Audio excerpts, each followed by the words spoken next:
কানাডার ওয়াটারলু বিশ্ববিদ্যালয়ে ইঞ্জিনিয়ারিংয়ে পিএইচডি করার জন্য মর্যাদাপূর্ণ বৃত্তি পাওয়া যমজ বোন ডালিয়া গাজী ইবাইদ এবং সেলি গাজী ইবাইদ তাদের স্বপ্ন ছিল কানাডায় পিএইচডি শেষ করে ভালো ইঞ্জিনিয়ার হবেন। তবে স্বপ্ন শুধু স্বপ্নই থেকে গেল। গত ৫ই ডিসেম্বর গাজায় ইসরায়েলি হামলায় নিহত হয়েছেন দুই বোনই। বুধবার ১৮ ডিসেম্বর এক প্রতিবেদনে কাতার ভিত্তিক গণমাধ্যম আল জাজিরা এই তথ্য জানিয়েছে।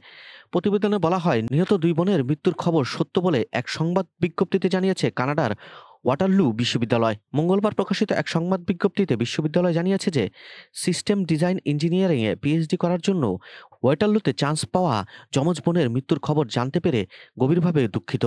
তারা দুজনই ওয়াটারলু বিশ্ববিদ্যালয়ে মর্যাদাপূর্ণ স্টুডেন্ট রিলিফ ফেলোশিপ পেয়েছিলেন।